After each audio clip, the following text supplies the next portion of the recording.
Good morning students. So physics grand test 3 ನಾವು discussion ಮಾಡ್ತಾ ಇದೀವಿ ಇವಾಗ. ಆದಷ್ಟು ಮ್ಯಾಕ್ಸಿಮಮ್ ಕ್ವಶನ್ಸ್ ನಿಮಗೆ ರೀಚ್ ಆಗ್ಲಿಕ್ಕೆ ಟ್ರೈ ಮಾಡೋಣ ಅಂತ ಸ್ವಲ್ಪ ಬೇರೆ ತರ ಟ್ರೈ ಮಾಡ್ತಾ ಇದ್ದೀನಿ ಈ ಸಲ. ಅಂದ್ರೆ ಮುಂಚೆನೆ ಅದಕ್ಕೆ ಸೊಲ್ಯೂಷನ್ ಅನ್ನ ಬರೆದಿಟ್ಕೊಂಡು I will try to explain around ಎಷ್ಟರ ಮಟ್ಟಿಗೆ ನಿಮಗೆ ಯೂಸ್ ಆಗುತ್ತೆ ಅಂತ. ಬಟ್ ಆದಷ್ಟು ಎಲ್ಲಾ ಕ್ವಶನ್ ರೀಚ್ ಆದ್ರೆ ಎಕ್ಸಾಮ್ಸ್ ಹತ್ರ ಇರೋದ್ರಿಂದ ಎಲ್ಲಾ ಕಾನ್ಸೆಪ್ಟ್ ಒಂದ್ಸಲ ನಿಮಗೆ ರಿವಿಷನ್ ಆದಾಗ ಆಗುತ್ತೆ ಅಂತ ಟ್ರೈ ಮಾಡ್ತಾ ಇದ್ದೀನಿ. And hope you people are like it. Okay, so grand test 3 ನಲ್ಲಿ ನಮಗೆ ಕಂಪ್ಯಾರಿಟಿವ್ಲಿ ಪ್ರೀವಿಯಸ್ ಇಯರ್ ಕ್ವಶನ್ಸ್ ಜಾಸ್ತಿ ಹಾಕಿದ್ದೆ ನಾನು. ಸುಮಾರು ಜನ ಚೆನ್ನಾಗಿ ಅಟೆಂಡ್ ಮಾಡಿದ್ರ. ಅಂಡ್ ಅದರ ಫಸ್ಟ್ ಕ್ವಶನ್ ನೋಡ್ತಾ ಬರೋಣ. ಇವಾಗ ಏನ್ ಹೇಳಿದಾನೆ? A solenoid has a length 0.4 meter centimeter 0.4 centimeter, radius 1 centimeter and 400 turns of wire. If a current of 5 ampere is passed through this solenoid, what is the magnetic field inside the solenoid? A direct problem, very simple problem. Previous year appeared ಆಗಿರೋ question. Magnetic field inside the solenoid ಅಂದ ತಕ್ಷಣ μ0 ni formula ನೆನಪಿಗೆ ಬರ್ಬೇಕು. Derivation ಮಾಡಿರೋದು. n ಅಂದ್ರೆ ಏನು? Not number of turns, number of turns per length. ಹೌದಾ? ಅಂದ್ರೆ ಈಗ ನಾವ್ ಏನ್ ಮಾಡ್ಬೇಕು? First number of turns per length ಅಂದ್ರೆ n/l. This small n is nothing but number of turns per length, unit length ಇದ್ದಂಗೆ, ಅಥವಾ ಅವ್ನು ಏನ್ ಲೆಂತ್ ಕೊಟ್ಟಿರ್ತಾನೋ ಅದು. ನಂಬರ್ ಆಫ್ ಟರ್ನ್ಸ್ ಎಷ್ಟು ಕೊಟ್ಟಿದ್ದಾರೆ? 400. ಲೆಂತ್ ಎಷ್ಟಿದೆ? 0.4 ಸೆಂಟಿಮೀಟರ್ ಅಂತೆ. ಸೆಂಟಿಮೀಟರ್ ನ 10⁻², 0.4 × 10⁻². ಸೊ ಈ 0.4 ಅನ್ನು ಏನು ಬೇಕಾದ್ರೆ 4 × 10⁻³ ಅಂತ ಬರಿ. 4 1s 4, 100s ಆಯ್ತು. ಸೊ ಇದು ಮೇಲ್ಗಡೆ ಹೋದ್ರೆ ನಿಮಗೆ +3 ಆಗುತ್ತೆ. 3 + 2 5. ಸೊ n ಗೊತ್ತಾಯ್ತು ಇವಾಗ ನಿಮಗೆ 10⁵ ಟರ್ನ್ಸ್ ಪರ್ ಮೀಟರ್. ನಾನು ಫಾರ್ಮುಲಾ ಹೇಳಿದೆ. Magnetic field inside the solenoid ಅಂದ್ರೆ μ0 ni. What is the value of μ0? 4π × 10⁻⁷. n value ಎಷ್ಟು? 10⁵. ಕರೆಂಟ್ ಎಷ್ಟು ಅವನೇ ಕೊಟ್ಟಿದ್ದಾನೆ? 5 amperes. If you simplify this, you will get 6.28 × 10⁻⁻1 Tesla. So which is option B. So option B is the right answer. Next question. A gyromagnetic ratio of the electron revolving in a circular orbit of hydrogen atom is 8.8 × 10⁻10 coulombs per kg. Already he has given the value of gyromagnetic ratio. Okay, what is the mass of the electron? ನೋಡಿ, ಈ ಲೆಕ್ಕ ಮಾಡಕ್ಕೆ ನನ್ನ ಪ್ರಕಾರ formula ಗಿರ್ಮಲ್ಲ ಬೇಡ. Actually ಇದು regular method. ಗೈರೋಮ್ಯಾಗ್ನೆಟಿಕ್ ratio ಅಂದ್ರೆ ಏನು ಅಂತ ಗೊತ್ತಾಗ್ಲಿ ಅಂತ ನೆನಪು ಮಾಡಿದೀನಿ. Charge divided by 2 times the mass of an object ಕೊಟ್ಟಿರ್ತಕ್ಕಂಥ particle, that is E/2me electron ಇರೋದ್ರಿಂದ ಸಿಂಪ್ಲಿಫೈ ಮಾಡಿದ್ರೆ 8.8 × 10⁻10 ಇರುತ್ತೆ. So according to this formula, you have to find what? Mass of electron. Mass of electron is equal to E divided by 2 into gyromagnetic ratio. E divided by 2 into gyromagnetic ratio. Value substitute ಮಾಡಿ simplify ಮಾಡಿ 0.0909 × 10⁻29 ಅಥವಾ 1/11 × 10⁻29 kg. that is option C ಬರುತ್ತೆ. But mass of electron ನಮಗೆ almost constant ಅಲ್ವಾ? ಇವನ್ ದೋ velocity very ಆದ್ರೂ ಕೂಡ 9.1 × 10⁻31 kg ಗೊತ್ತು. ಆಪ್ಷನ್ ಎ 1.1 ಇದೆ, ಇಟ್ಸ್ ಹೈಲಿ ಇಂಪಾಸಿಬಲ್. 1 × 10⁻29 ಇದೆ, ಇದು ಇಂಪಾಸಿಬಲ್. ಆಪ್ಷನ್ ಡಿ ಬನ್ನಿ. 0.1 × 10⁻29 ಇದೆ, ಅದನ್ನ 1 × 10⁻30 ಮಾಡಬಹುದು. ಇದು 3 ಅಲ್ಲ ಅಂದಾಗ ಸಿ ಆಗಿರ್ಲೇಬೇಕು. ವಿತೌಟ್ ಡೂಯಿಂಗ್ ಎ ಪ್ರಾಬ್ಲಮ್ ಇದನ್ನ ಆರಾಮಾಗಿ ನಾವು ಆನ್ಸರ್ ಮಾಡಬಹುದು. ಈ ತರ ಕಾನ್ಸ್ಟೆಂಟ್ ವ್ಯಾಲ್ಯೂಗಳು ಏನಾದ್ರು ಕೇಳಿದಾಗ ಸ್ವಲ್ಪ ನಾವು ಕಾಮನ್ ಸೆನ್ಸ್ ಯೂಸ್ ಮಾಡಬೇಕು. ಓಕೆನಾ? Next question. What is the value of shunt resistance required to convert a galvanometer of resistance 100 ohm into an ammeter of range 1 ampere? Again a direct and simple question. Galvanometer into ammeter. Shunt resistance ಅಲ್ಲಿ ಕೊಟ್ಟಿದ್ದಾನೆ ನಮಗೆ. Resistance of galvanometer ಅಂದ್ರೆ 100 ohm. ಆಮೇಲೆ ನಾವು ಇಲ್ಲಿ direct ಆಗಿ ಅದರ shunt resistance value ಅನ್ನು ಕಂಡುಹಿಡಿಯಬೇಕು. So the shunt resistance is given by, ಇದು ಗೊತ್ತು formula regular, Ig into G divided by I minus Ig. So Ig is the current flowing through the galvanometer. 5 milliamperes ಅಂತ ಹೇಳಿದಾನೆ. Milli ಅಂದ್ರೆ 10⁻³ The galvanometer resistance is 100 ohm. 1 I ಅಂದ್ರೆ current, main current 1 ampere minus Ig ಅಂದ್ರೆ 5 × 10⁻³ 100 ಅನ್ನ 10 square ಅಂತ ಮಾಡ್ಕೋಬಹುದಾ? So -3 ನಲ್ಲಿ 2 ಹೋದ್ರೆ -1. 5 × 10⁻⁻1 is 0.5 divided by 1 minus 5 × 10⁻³ can be written as 1 - 0.005 ಅಂತ ಬರೀತೀರಾ. What is 1 - 0.005? 0.995. ನೋಡಿ 0.5 ಡಿವೈಡೆಡ್ ಬೈ 0.995 ಇದೆ. It can also multiply and divide by 10 ಮಾಡಿದ್ರೆ 5 divided by 9.95 ohms. Okay, na? Which is option B. So for third question, option B is the right answer. So next question. So ನೋಡಿ ಇಲ್ಲಿ ನಮಗೆ fourth question ಇದೆಯಲ್ಲ, ಬಹಳ simple ಆಗಿರತಕ್ಕಂತ question. A circular coil of radius 10 cm and 100 turns carries a current of 1 ampere. What is the magnetic moment of the coil? ನಾನು ಹೇಳಿದೆ ಫಾರ್ಮುಲಾಗಳೆಲ್ಲ ನಿಮಗೆ ಗೊತ್ತಿರಬೇಕು. ಮೈನ್ ಸಿಇಟಿ ನ ನೀವು ಆರಾಮಾಗಿ 55+ ತಗೊಳ್ಳಿಕ್ಕೆ ಮೊದಲನೇ ಅಸ್ತ್ರ ಅಂದ್ರೆ you should know all the formulas. Magnetic moment of the coil ಅಂದ್ರೆ ಏನು? NIA. ಎನ್ ಅಂದ್ರೆ ನಂಬರ್ ಆಫ್ ಟರ್ನ್ಸ್, ಐ ಅಂದ್ರೆ ಕರೆಂಟ್, ಎ ಅಂದ್ರೆ ಏರಿಯಾ. ಇಲ್ಲಿ ಏರಿಯಾ ಆಫ್ ದ ಕಾಯಿಲ್ ಕೊಟ್ಟಿಲ್ಲ, ಬಟ್ ರೇಡಿಯಸ್ ಕೊಟ್ಟಿದ್ದಾನೆ. ರೇಡಿಯಸ್ ಕೊಟ್ಟಾಗ ನೀವೇನ್ ಮಾಡ್ತೀರಾ? ಏರಿಯಾ ಪೈ ಆರ್ ಸ್ಕ್ವೇರ್ ಅಂತ ಬರ್ಕೊಳ್ತೀರಾ ಅಲ್ವಾ? ಸೊ ಎಂ ಮ್ಯಾಗ್ನೆಟಿಕ್ ಮೂಮೆಂಟ್ ಅಂದ್ರೆ N into IA, NI into A ಅಂದ್ರೆ pi r square. Number of turns 100 ಕೊಟ್ಟಿದ್ದಾನೆ, ಕರೆಂಟ್ 1 ಆಂಪಿಯರ್ ಇದೆ, ಪೈ ಅಂದ್ರೆ 3.142, ರೇಡಿಯಸ್ 10 ಇಂಟು 10⁻², ಸೆಂಟಿಮೀಟರ್ ಕನ್ವರ್ಟ್ ಮಾಡಿದೆ 10 centimetre, 10 into 10⁻² whole square. So if you simplify this, you will get 3.142 is the answer, which is option A. Next, ಐದನೇ question. A susceptibility of a certain magnetic material is 400. What is the class of the magnetic material? ಇದಂತೂ ನಿಮಗೆ direct ಆಗಿ answer ಮಾಡೋ ಅಂತದ್ದು. Properties theory exam ಅಲ್ಲಿ ಓದ್ಬಿಟ್ಟಿದ್ದೀರಾ.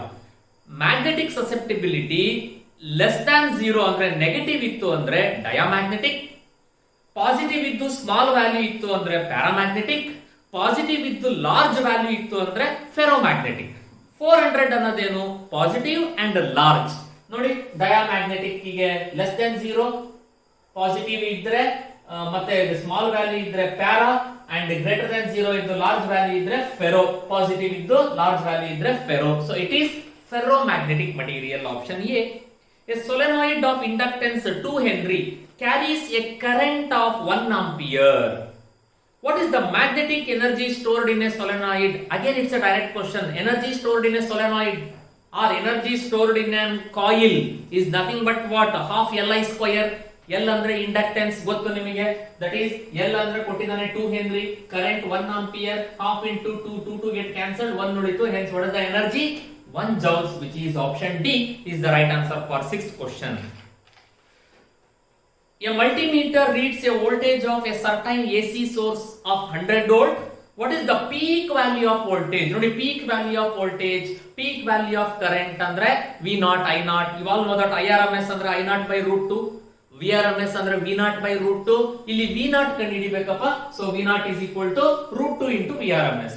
root 2 into VRMS ಅಂದ್ರೆ 100 volt ಅಂತ ಕೊಟ್ಟಿದ್ದಾನೆ. What is the value of root 2? 1.41. So 1.41 into 100 ಅಂದ್ರೆ 141 volt, which is option A. So option A is the right answer. Next, a series LCR circuit contains inductance 5 millihenry, capacitance 2 microfarad and resistance 10 ohm. If a frequency of AC source is varied, what is the frequency at which maximum power dissipated? ಈ question ಸರಿಯಾಗಿ ನೆನಪಿಟ್ಕೊಳ್ಳಿ. Maximum power dissipate ಆಗೋದೇ resonant frequency ಇದ್ದಾಗ.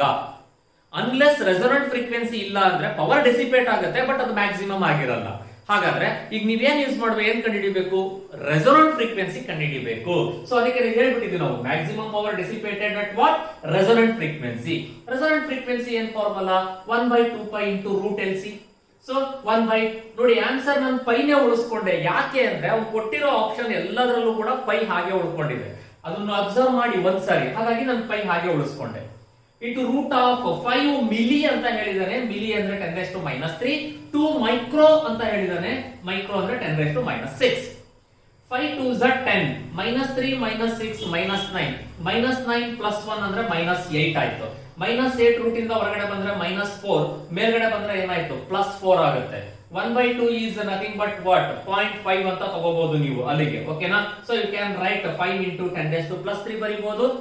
Pi ಇರೋದ್ರಿಂದ 5 into 10⁻³ divided by pi is the right answer. That is option C is the right answer. Question number 9. A step down transformer has 50 turns on secondary. ಸರಿಯಾಗಿ ನೋಡ್ಕೋಬೇಕು. Secondary primary ತಪ್ಪು ಬರ್ಕೋಬಾರ್ದು. Secondary 50 turns, 1000 turns on primary winding. If a transformer is connected to 220 volt to an AC, 1 ampere AC source, what is the output current of the transformer? Output current ಅಂದ್ರೆ ಏನು ಕಂಡುಹಿಡಿಬೇಕು? IS ಕಂಡುಹಿಡಿಬೇಕು. Relation ಗೊತ್ತಿರಬೇಕು, ಕರೆಂಟಿಗೂ number of ಟರ್ನ್ಸ್ಗೂ. ನೋಡಿ, current number of turns ಗೆ relation ಏನು? You all know that it is IS by IP is equal to NP by NS. Okay, relation ಅದೆಲ್ಲ ಡೈರೆಕ್ಟ್ ಫಾರ್ಮುಲಾ. ಸೊ IS ಕಂಡುಹಿಡಿಬೇಕು, IP into NP divided by NS. So primary 1000 turns, secondary 50 turns. Simplify ಮಾಡಿದ್ರೆ 20 amperes ಬರುತ್ತೆ. So you will get 20 amperes ಅಂದ್ರೆ option D is the right answer for question number 9. Next question. The average power dissipated in AC circuit is 2 watt. Average power dissipated in AC circuit. If a current flowing through a circuit is 2 ampere and impedance is 1 ohm, what is the power factor of the AC circuit? Power factor ಅಂತ ಅಂದ ತಕ್ಷಣ you should remember. ನೋಡಿ, the average power dissipated ಅಂತ ಇಟ್ಕೊಂಡ್ರೆ ಅಂತ ಅಂದ್ರೆ it is VI cos phi. ಗೊತ್ತು ನಿಮಗೆ, ಓಕೆನಾ? ಇಲ್ಲಿ V ಅಂತ ಅಂದ್ರೆ I into Z. DC ಗೆ ಅಪ್ಲೈ ಮಾಡಿದ್ರೆ V is equal to IR. AC ಗೆ ಅಪ್ಲೈ ಮಾಡಿದ್ರೆ R ಬದಲಿ Z ಬರಬೇಕು, ಇಂಪಿಡೆನ್ಸ್ IZ. ಸೊ V ಜಾಗದಲ್ಲಿ IZ, I into I square. So average power ಏನಾಯ್ತು? I square Z cos phi. ಅಥವಾ direct ಆಗಿ ನೆನಪಿಟ್ಕೊಂಡ್ರೆ ಬರೀಬೇಕಾದ್ರೆ cos phi is nothing but P divided by I square Z. AC circuit ಅಲ್ಲಿ power ಕೊಟ್ಟಿದ್ದಾನೆ 2 watts ಅಂತೆ, impedance ಕೊಟ್ಟಿದ್ದಾನೆ 2 ಅಂತೆ, ಸಾರಿ ನಮಗೆ, ಅಂಡ್ Z ಅಂತ ಕೊಟ್ಟಿದ್ದಾನೆ. ಇಲ್ಲಿ ಎಷ್ಟು ಕೊಟ್ಟಿದ್ದಾರೆ ನಮಗೆ? Impedance current 2 amperes, impedance 1 ohm ಕೊಟ್ಟಿದ್ದಾನೆ. ಸೊ 4 ಆಯ್ತು. 2/4 ಅಂದ್ರೆ 1/2. 1/2 is nothing but what? 0.5. So option B is the right answer. Next question number 11. A plane electromagnetic wave of frequency 20 megahertz travels through a space along x direction. If the electric field vector at a certain point in space is 6 volt per meter, what is the magnetic field vector at that point? ನೋಡಿ, electromagnetic wave. Electromagnetic ನ wave ಗೊತ್ತು ನಿಮಗೆ, speed of electromagnetic wave. ಇದಕ್ಕೊಂದು formula ಬರ್ದಿದ್ವಿ ನಾವು. C is equal to what? The ratio of electric field, magnitude of the electric field to the electric field to the magnetic field. ಅಂದ್ರೆ C is equal to E by B. What you have to find here? Magnetic field B ಕಂಡುಹಿಡಿಯಬೇಕು. So B is equal to E divided by C. E ಅಂದ್ರೆ ಕೊಟ್ಟಿದ್ದಾನೆ ಅವನೇ ನಮಗೆ ಎಷ್ಟಂತೆ? 6 volt per meter. C value ಗೊತ್ತು, constant 3 into 10 raised to 8. 3 1s 3 2s, ಅಲ್ಲಿಗೆ 2 into 10 raised to plus 8 ಮೇಲ್ಗಡೆ ಹೋದ್ರೆ -8. It is 2 into 10 raised to -8 Tesla. That is option B is the right answer. Next question number 12. Two capacitors of 10 picofarad and 20 picofarads are connected to 200 volt and 100 volt sources respectively. If they are connected by the wire, what is the common potential of the capacitor? ಈ ತರ ಲೆಕ್ಕ ನಾವು ಮಾಡಿದೀವಿ ಸುಮಾರು. Common potential ಅಂದ್ರೆ C1 V1 plus C2 V2 divided by C1 plus C2.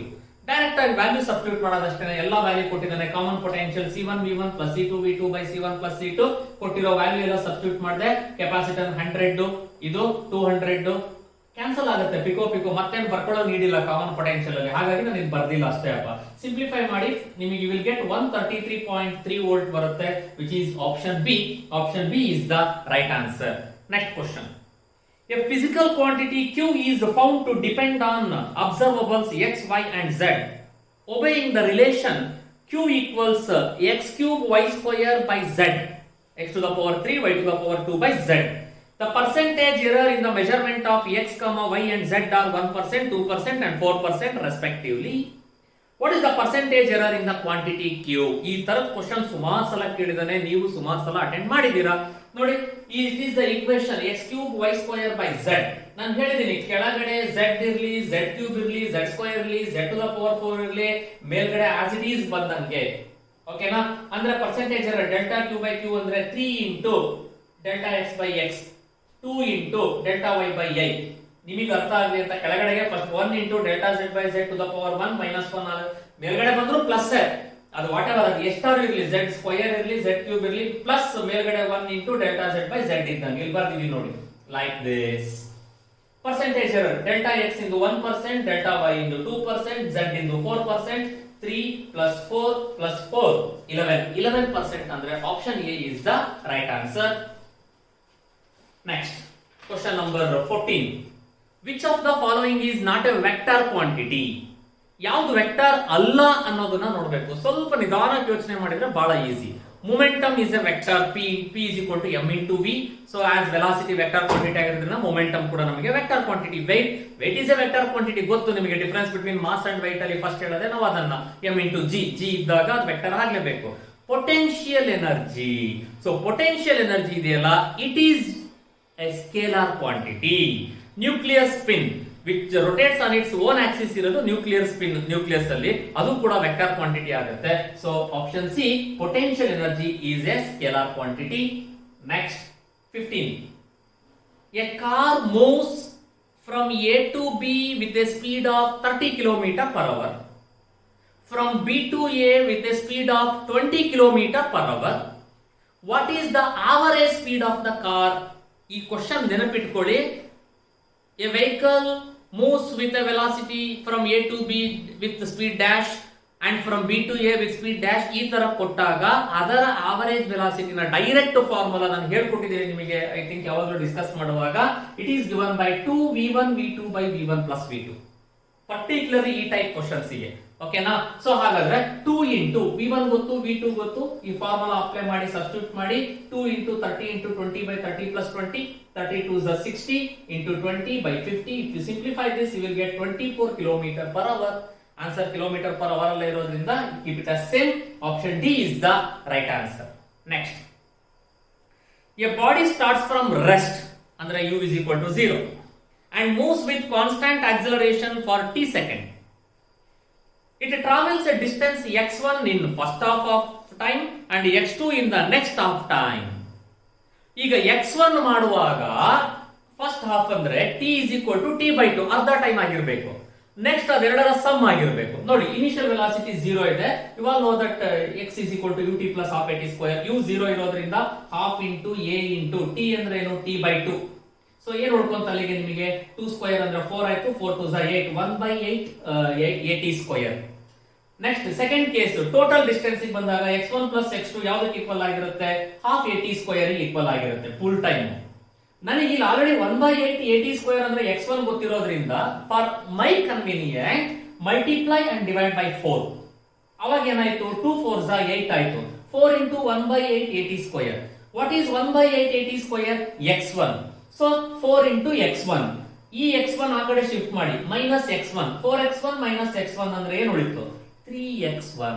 So x2 is equal to 3x1 ಅಂದ್ರೆ option A is the right answer. Next question. A person is driving a vehicle at uniform speed of 5 meter per second on a level curved track of radius 5 meter. The coefficient of static friction between the tires and road is 0.1. Will the person slip while taking the turn with the same speed? Slip ಆಗ್ತಾನಾ? Slip ಆಗೋದಾದ್ರೆ velocity ಎಷ್ಟಿರಬೇಕು ನೋಡಿ. ಇಲ್ಲಿ coefficient of static friction ಕೊಟ್ಟಿದ್ದಾನೆ. So friction F is equal to mu into rg, basic formula ಗೊತ್ತು ನಿಮಗೆ. That is velocity ನಿಮಗೆ ಏನಾದ್ರೂ ಆ ಫ್ರಿಕ್ಷನ್ ವ್ಯಾಲ್ಯೂಗಿಂತ ಜಾಸ್ತಿ ಇದ್ದರೆ ಸ್ಲಿಪ್ ಆಗ್ತಾನೆ, ಕಡಿಮೆ ಇದ್ರೆ ಸ್ಲಿಪ್ ಆಗಲ್ಲ. Basic concept. ಕರ್ವಿಂಗ್ ರೋಡ್ ಅಲ್ಲಿ ಸ್ಪೀಡ್ ಜಾಸ್ತಿ ಇದ್ರೆ ಸ್ಲಿಪ್ ಆಗಿ ಬೀಳ್ತೀವಿ, ಸ್ಪೀಡ್ ಕಡಿಮೆ ಇದ್ರೆ ಸ್ಲಿಪ್ ಆಗಿ ಬೀಳಲ್ಲ. ಆ ಸ್ಪೀಡ್ ಯಾವ್ದು ಕಂಪೇರ್ ಮಾಡ್ತೀಯಾ, ಫೋರ್ಸ್ ಆಫ್ ಫ್ರಿಕ್ಷನ್ ಕಂಪೇರ್ ಮಾಡಬೇಕು. So force of static friction ಅಂದ್ರೆ ಏನು, mu into mg, mu S. ಓಕೆನಾ? That is mu S into rg ಅಂತ ಬರ್ಕೊಂತೀವಿ. ಇಲ್ಲಿ ನಾವು ರಿಯಾಕ್ಷನ್ ದಟ್ ಈಸ್ ರೇಡಿಯಸ್ ಕೊಟ್ಟಿದ್ದಾನೆ 5. ಇಲ್ಲಿ person will not slip if it is greater Dhan v2 is greater than mu s into rg. Will slip ಅದಕ್ಕಿಂತ ಜಾಸ್ತಿ ಇದ್ರೆ ಅವನು ಸ್ಲಿಪ್ ಆಗ್ತಾನೆ. ನೋಡಿ, that Fs is equal to mu s into rg. mu s ಅಂದ್ರೆ 0.1, r ಅಂದ್ರೆ 5, g ಅಂದ್ರೆ 10 value ಕೊಟ್ಟಿದ್ದಾನೆ. 5 10s are 50, 50 into 0.1 is 5. ಅಂದ್ರೆ ಸಪೋಸ್ ಏನಾದ್ರೂ 5 ಗಿಂತ ಜಾಸ್ತಿ ಹೋದರೆ ಸ್ಪೀಡ್ ಅವನು ಸ್ಲಿಪ್ ಆಗ್ತಾನೆ, 5 ಗಿಂತ ಕಡಿಮೆ ಇದ್ರೆ ಸ್ಲಿಪ್ ಆಗಲ್ಲ. ಸೊ ಹಾಗಾದ್ರೆ ಏನ್ ಮಾಡ್ಬೇಕು ನೀವು ಇಲ್ಲಿ ಇವಾಗ, person will slip if v square is greater than 5 meter square per second square. ಅಲ್ಲಿ ಮೀಟರ್ per second ಕೊಟ್ಟಿದ್ದಾನೆ, but it is meter square per second square ಆಗಬೇಕು. ಯಾವುದು ಆಪ್ಷನ್ ನಮಗೆ? It is option D. A person will slip if V square is greater than 5 meter per second. ಅವನ ಪ್ರಕಾರ that is option D.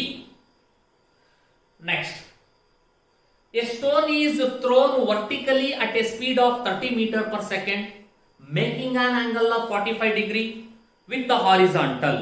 What is the maximum height reached by the stone? Maximum height, direct formula. So maximum height is given by u square sin square theta by 2g. Velocity ಕೊಟ್ಟಿದ್ದಾನೆ 30 meter per second, theta 45 degree ತಾನೆ, ಅಂದ್ರೆ sin square 45 degree divided by 2 into g value 10. What is the value of sin 45 degree? 1 by root 2, 1 by root 2 whole square. Simplify ಮಾಡಿ 45 by 2. What is 45 by 2? 22.5. That is option D is the right answer. A force F is equal to 5i plus 2j minus 5k acts on a particle whose position vector is I minus 2j plus k. What is the torque about the origin? Torque is nothing but what? Product of force on perpendicular distance. Normal ಆಗಿ ಹೇಳೋದಾದ್ರೆ vector formal ಹೇಳಿದ್ರೆ r cross f, not f cross r. r cross f ಅಲ್ಲೇ ಬರ್ಕೋಬೇಕು, ನೆನಪಿಟ್ಕೊಳ್ಳಿ, because it is a vector. So torque vector formula ಬರೆಯೋದಾದ್ರೆ r cross f. You all know that ಇದನ್ನ how to simplify. Matrices formally ಬರ್ಕೊಂಡು determinant ಅಲ್ಲಿ I j k, r in the value 1 minus 2, 1 coefficient of I j k, f into 5 2 minus 5, I into minus 5 minus 2, 10 minus 2, j into minus 5 minus 5, k into 2 minus into minus plus 10. Simplify ಮಾಡಿದ್ರೆ you will get 8i plus 10j plus 12k, which is option B is the right answer. Next, question number 20. What is the period of revolution of Earth satellite? Ignore the height of the satellite above the surface of Earth. Ignore ಮಾಡಿದಾಗ ಏನಾಗುತ್ತೆ height ಅನ್ನ ನೋಡಿ. Ignore ಮಾಡಿದಾಗ direct formula t is equal to 2 pi into re by g. Ignore ಮಾಡದಿದ್ರೆ re plus h whole square by g into re. Ignore ಮಾಡದೇ ಇದ್ರೆ height ಅನ್ನ re plus h whole square by g into re. Ignore ಮಾಡಿದಾಗ height 2 is equal to 2 pi into root of re by g. re ಅಂದ್ರೆ radius of 6400 kilometer. Meter ಬರೀಬೇಕಲ್ಲ, kilo ಅಂದ್ರೆ 10⁻³ g ಅಂದ್ರೆ 10. Pi value ಬರ್ಕೊಂಡಿದ್ದೀನಿ. Simplify ಮಾಡಿ ನಿಮಗೆ around 5024 seconds ಬಂತು. Answer minutes ಅಲ್ಲಿ ಇದೆ, ಡಿವೈಡೆಡ್ ಬೈ 60. ಸೊ ಮಿನಿಟ್ಸ್ ಗೆ ಕನ್ವರ್ಟ್ ಆಯ್ತು 83.73 minute. That is option A is the right answer. A period of geostationary satellite, direct question number 24 hours. What is the source temperature of the Carnot engine required to get 70% efficiency? ನೋಡಿ, ಇಲ್ಲಿ actually ನಮಗೆ ಕೊಟ್ಟಿಲ್ಲ ಅವನು temperature of the source temperature of the Carnot engine ಅಂದ್ರೆ room temperature ತಗೋಬೇಕು ನೀವು ಅಲ್ಲಿ T2 ನ ಅಂದ್ರೆ 27 ಡಿಗ್ರಿ ಅಂತ ತಗೋಬೇಕು. ಇದು basic formula efficiency of N engine 1 minus T2 by T1. So minus T2 by ಈ ಕಡೆ ಬಂದ್ರೆ plus T2 by T1 minus eta 70% ಅಂದ್ರೆ ಎಷ್ಟು 0.7. ಸೊ 1 minus 0.7 ಅಂದ್ರೆ 0.3. ನನಗೆ T1 ಕಂಡುಹಿಡಿಬೇಕು. T2 by 0.3. T2 ಅಂದ್ರೆ 27 ಡಿಗ್ರಿ. ಕೆಲ್ವಿನ್ ಕನ್ವರ್ಟ್ ಮಾಡು. ಕೆಲ್ವಿನ್ ಕನ್ವರ್ಟ್ ಮಾಡಿದ್ರೆ ಸಿಂಪ್ಲಿಫೈ ಮಾಡಬೇಡ. First convert it into kelvin. 300 by 0.3 that is 1000 kelvin. ಈಗ ಸೆಲ್ಸಿಯಸ್ ಗೆ ಕನ್ವರ್ಟ್ ಮಾಡು. 1000 minus 273 727 degree Celsius. So option C is the right answer. Next, a 10 kg metal block is attached to a spring of spring constant 1000 Newton per meter. A block is displaced from equilibrium position by 10 centimeter and released. The maximum acceleration of the block is, maximum acceleration ಅಂತ ತಕ್ಷಣ oscillation chapter ಅಲ್ಲಿ ಹೇಳ್ಕೊಟ್ಟಿದೀವಿ. maximum velocity, maximum acceleration. maximum acceleration ಅಂದ್ರೆ omega square a, maximum velocity ಅಂದ್ರೆ omega into y. ಓಕೆನಾ, ನೆನಪಿಟ್ಕೊಳ್ಳಿ. So maximum acceleration omega square into a. Omega ಅಂದ್ರೆ ಏನು? root of k by m. So omega square ಅಂದ್ರೆ k by m into a. k ಕೊಟ್ಟಿದ್ದಾನೆ value force constant, m ಕೊಟ್ಟಿದ್ದಾನೆ 10, a value ಕೊಟ್ಟಿದ್ದಾನೆ 0.1. Simplify ಮಾಡಿ you will get 10 meter per second square. That is option B is the right answer. Next, question number 24. A metallic wire of 1 meter length has a mass of 10 into 10 raised to minus 3 kg. If a tension of 100 Newton is applied to a wire, what is the speed of transverse wave? Speed of transverse wave, speed of longitudinal wave. Formula ಕೊಟ್ಟಿದ್ವಿ, theory notes ಅಲ್ಲಿ ಇದೆ, ನೆನಪಿಟ್ಕೊಳ್ಳಿ. Speed of transverse wave ಬಂದಾಗ root of T by M, where small M ಅಂದ್ರೆ mass per unit length. ಮತ್ತೆ ನೆನಪು ಮಾಡ್ತಾ ಇದ್ದೀನಿ, ಫಸ್ಟ್ ಇಯರ್ ಅಲ್ಲೂ ನೆನಪು ಮಾಡಿಕೊಟ್ಟಿದ್ದೆ. It is not the mass, it is mass per unit length. ಓಕೆನಾ. ಅಂದ್ರೆ ಕ್ಯಾಪಿಟಲ್ ಎಂ ಅಂದ್ರೆ ಮಾಸ್ ಪರ್ ಯೂನಿಟ್ ಲೆಂತ್, ಅದ್ರ ಪ್ರಕಾರ ಟಿ ಕೊಟ್ಟಿದ್ದಾನೆ tension 100, mass 10 into 10⁻³ by length ಮೇಲ್ಗಡೆ ಕಳಿಸ್ತೆ 1 meter. If you simplify this one you will get 100 meter per second. That is option B is the right answer. Next question. A train is approaching towards a platform with a speed of 10 meter per second while blowing a whistle of frequency 340 hertz. What is the frequency of whistle heard by a stationary observer on the platform? ನೋಡಿ ಇದು same last CET paper ಅಲ್ಲೂ ಕೂಡ ಇದೇ question appear ಆಗಿತ್ತು. ನಾನು ನಿಮಗೆ ಹೇಳ್ಕೊಟ್ಟಿದ್ದೆ, ಇದು observer, ಇವರು ಸೋರ್ಸ್, ಇದು ಕಾಮನ್ ಡಯಾಗ್ರಾಮ್. ಓಕೆ, ಇಲ್ಲಿ ಅಬ್ಸರ್ವರ್ ರೆಸ್ಟ್ ಅಲ್ಲಿ ಇದ್ದಾನೆ, V0 0. If it is moving along the direction of velocity of the wind, then it is positive. It is the general formula for Doppler effect. F dash equals F into V minus V0 by V minus Vs. V0 0 ಇದೆ, Vs positive ಇದೆ. Apply ಮಾಡಿದ್ರೆ F dash equals F into V by V minus S. Real frequency 340, velocity 340 divided by 340 minus 10. Simplify ಮಾಡಿ, you will get 350 hertz. That is option D is the right answer. So next question number 26. A rotating wheel changes angular speed from 1800 rounds per minute to 3000 rounds per minute in 20 seconds. What is the angular acceleration assuming to be uniform? ನಿಮಗೆ rotational motion ಬಂದಾಗ difference ಬರ್ಸಿರ್ತಾರೆ ಲೀನಿಯರಿಗೂ ಮತ್ತೆ ಆಂಗ್ಯುಲರಿಗೂ. V is equal to U plus AT general formula linear motion. Angular ಇತ್ತು ಅಂದ್ರೆ ಏನ್ ಮಾಡ್ತೀರಾ, omega final is equal to omega not plus AT ಅಥವಾ alpha T. So according to that first omega not ಮತ್ತೆ ಒಮೆಗಾ ಎಫ್ ಅನ್ನ radians per second convert ಮಾಡ್ಕೋಬೇಕು. 3000 ಒಂದು final ಇದೆ, 1800 ಇನಿಷಿಯಲ್ ಇದೆ. 1800 into 2 pi by 60 ಮಾಡಿದ್ರೆ ರೇಡಿಯನ್ಸ್ ಕನ್ವರ್ಟ್ ಆಗುತ್ತೆ 60 pi. 3000 into 2 pi by 60 100 pi ಆಯ್ತು. V is equal to U plus AT formula ಪ್ರಕಾರ omega F is equal to omega not plus A ಅಂತಾನೆ ತಗೊಂಡಿದ್ದೀನಿ ನಾನು. ಸೊ A is equal to ಏನಾಯ್ತು, omega final minus omega not by T. Omega final ಅಂದ್ರೆ 100 pi, it is 60 pi divided by 20, 40 pi by 20, that is 2 pi radians per second square, which is option A is the right answer. Next question. A flow of liquid is streamlined if the Reynolds number is the most important question. ಇದು ನಿಮಗೆ ಬಹಳ ಸತಿ ಕೇಳಿದಾನೆ. Renault number ನ value ಮೇಲೆ ಅದು stream line ಫ್ಲೋನೋ, turbulent ಫ್ಲೋನೋ, ಅನ್ಸ್ಟೆಡಿ ಫ್ಲೋನೋ ಅಂತ ಹೇಳ್ಬೇಕು ನಾವು. ಏನ್ ಕಂಡೀಷನ್ ನೆನ್ಪಿಟ್ಕೊಂಡ್ಬಿಡಿ. ಇಫ್ ಆರ್ ಅನ್ನ ನಾನು ರೆನಾಲ್ಡ್ಸ್ ನಂಬರ್ ಅಂತ ಕರ್ಕೊಂಡ್ರೆ, ಆರ್ ಏನಾದ್ರೂ ಲೆಸ್ ದ್ಯಾನ್ 1000 ಇದ್ರೆ ಆ ಫ್ಲೋ ಸ್ಟ್ರೀಮ್ ಲೈನ್ ಫ್ಲೋ ಆಗಿರುತ್ತೆ. ಆರ್ ಏನಾದ್ರೂ ಗ್ರೇಟರ್ ದ್ಯಾನ್ 2000 ಇದ್ರೆ ಅದು ಟರ್ಬುಲೆಂಟ್ ಫ್ಲೋ ಆಗಿರುತ್ತೆ. ಆರ್ ಲೈಸ್ ಬಿಟ್ವೀನ್ 1000 ಅಂಡ್ 2000 ಅವೆರಡರ ನಡುವೆ ಇತ್ತು ಅಂದ್ರೆ ಅನ್ಸ್ಟೆಡಿ ಆಗಿರುತ್ತೆ. ನಮಗೆ ಕೇಳಿರೋದು ಏನಪ್ಪಾ, ಸ್ಟ್ರೀಮ್ ಲೈನ್ ಅಂದ್ರೆ ಏನಿರಬೇಕು, ಲೆಸ್ ದ್ಯಾನ್ 1000 ಇದ್ರೆ stream line, that is option be less than 1000. Next, a pipe of 30 centimeter long open at both the ends produces harmonics. Which harmonic mode of pipe resonates? A 1.1 kilohertz source, given speed of sound in air 330 meter per second.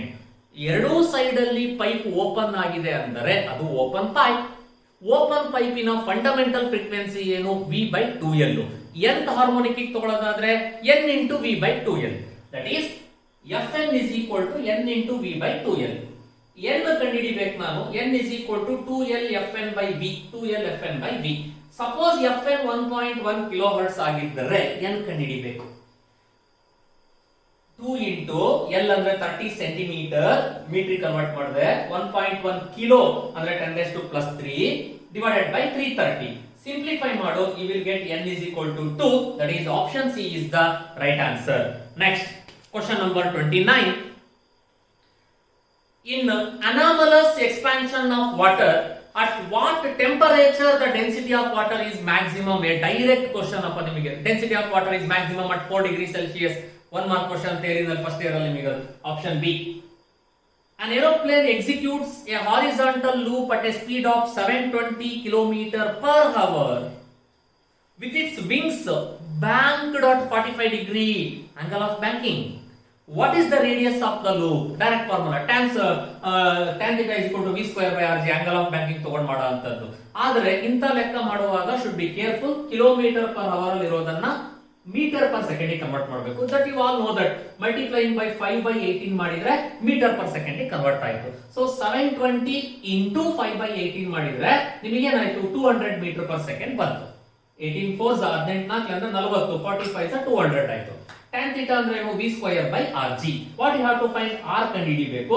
v square by g tan theta. What is v? 200 ಬಂದಿದೆ. 200 square divided by 10 into tan 45 degree. What is the value of tan 45 degree? 1. So ಅದನ್ನ simplify ಮಾಡು 4000 meter ಬಂತು. Answer kilometer ಕೊಟ್ಟಿರೋದ್ರಿಂದ 4 into 10 raised to 3, that is 4 kilometer is the answer. Option B, that is option B is the right answer for question number 30.